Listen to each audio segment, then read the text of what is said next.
तर next point आहे centripetal force आणि सेंट्रिफ्युगल फोर्स. सेंट्रिपिटल फोर्स म्हणजे काय आणि सेंट्रिफ्युगल फोर्स म्हणजे काय? तर आता नीट बघा. जर एखादं सर्क्युलर मोशन होत आहे तर त्याला सेंटर असतो. सर्कलला काय असतो? सेंटर असतो. एक आहे ना तो ओढून धरतो आणि एक आहे ना तो लांब ढकलतो. जो लांब ढकलतो सेंट्रिफ्युगल, जो जवळ ओढतो सेंट्रिपिटल. मग सेंट्रिपिटल फोर्स म्हणजे काय? सर्क्युलर मोशन होत आहे ना तर सेंटरला तर पाहिजे. तुम्ही बघा फिरवताय इथं धरलंय, तुम्ही ते फुलभाजा फिरवता तरी तुम्ही इथं मध्ये धरलंय, किंवा फॅन फिरतोय त्याला पण मध्ये अटॅच केलंय. म्हणजे तुम्ही काही करा सेंटरला तर तुम्हाला यावंच लागेल. मग एकतर ओढलं जाते किंवा लांब ढकल जाते. जर यात्रेतला पाळण्यातला पिंजरा वगैरे तुम्ही पाहिला असेल तर तो लांब फिरतो. तुम्ही आता जर एखादं पेंडुलम घेतलं ना असं जर फिरवलं तर तो लांब जातो बघा, सेंटर पासून लांब जातो. हे उदाहरण आहे त्या दोन्हीची. आता याच्यामध्ये तुम्हाला 2 मार्काला डिफरन्स पडतो आणि किंवा फॉर्म्युला विचारला जातो. 2 मार्काला तुम्हाला किती पॉईंट्स लिहायचे आहेत? फक्त 1 पॉईंट हाफ मार्कला असतो आणि त्यालाच काउंटर पॉईंट पण हाफ मार्कला असतो. म्हणजे तुम्ही 2 लिहिले तरी इनफ आहे, पण तुम्ही 4-5 लक्षात ठेवा. तुमच्यासाठी बेटर आहे सीईटीला पण आणि इकडे पण. आता पहा, पहिली तर गोष्ट सेंट्रिपिटल लक्षात कसं ठेवायचं? सेंट्री म्हणजे सेंटरकडे, पिटलचा अर्थ आहे टूवर्ड्स द सेंटर. काय म्हणायचं? Towards the centre. असा फोर्स जो सेंटर खेचतो टूवर्ड्स द सेंटर त्याला म्हणायचं सेंट्रिपिटल फोर्स. इथे काय होतंय? लांब ढकलतोय, सेंटर पासून लांब ढकलतोय, त्याला म्हणायचं अवे. असा फोर्स जो अवे करतोय फ्रॉम द सेंटर. हे झालं तुमचं हाफ मार्क. बसायला वेळेस उचलून व्यवस्थित जरा सेंटेन्स मध्ये लिहायचं. दुसरं, हा जो फोर्स आहे ना तो रिअल फोर्स आहे. रिअल. हा जो फोर्स आहे ना तो सुडो आहे. आता म्हणा सुडो नावाचा काय प्रकार आहे? सुडो म्हणजे रिअल सारखा पण रिअल नाही. त्याला म्हणायचं सुडो फोर्स. सेंट्रिफ्युगल लक्षात कसं ठेवायचं? फ्युगल फुगा.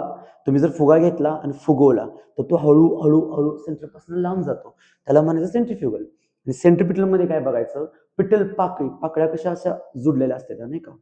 नमस्कार. बघा इकडे. आता हे झालं तुम्हाला मार्क मिळाली. एक्झाम्पल मला लिहायचं. इथं काय एक्झाम्पल लिहिणार? इथे काय लिहिणार? रिअल म्हणजे काय आहे?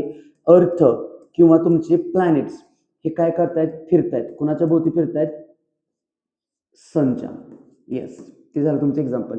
किंवा इलेक्ट्रॉन फिरतायत न्यूट्रॉनच्या भोवती, न्यूक्लियसच्या भोवती. इथं काय ना चिल्ड्रन म्हणजे बारकी जी मुलं आहेत ते बसतात कशामध्ये?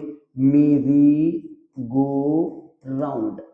नाही, खुर्च्या असतात अशा बसल्या असं मागं त्यांना आउटवर्ड फील होतो. किंवा तुम्ही कधी जर बसमध्ये बसला असाल तर गाडी कसं असं तो ड्रायव्हर ओळवतो तर आपण असं नाही का असं लांब आउटवर्ड पुल फील करतो, जो रिअल नाही.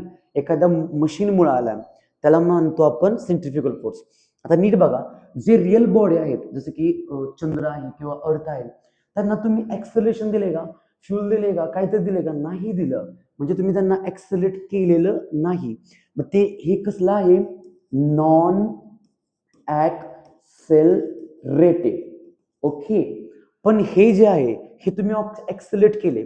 हे जरी असलं तर तुम्हाला फिरवावं लागतंय. इथं जरी असलं तर तुम्ही असं लांब लांब फिरवून ते असं नाही का लांब लांब लांब लांब करताय.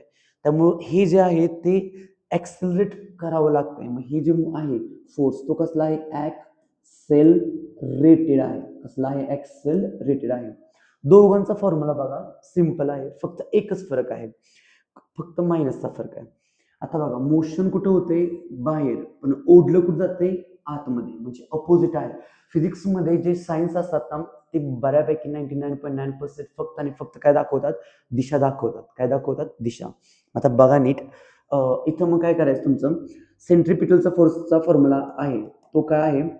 mv²/r. सेंट्रिफ्युगलचा पण काय फॉर्म्युला आहे? mv²/r.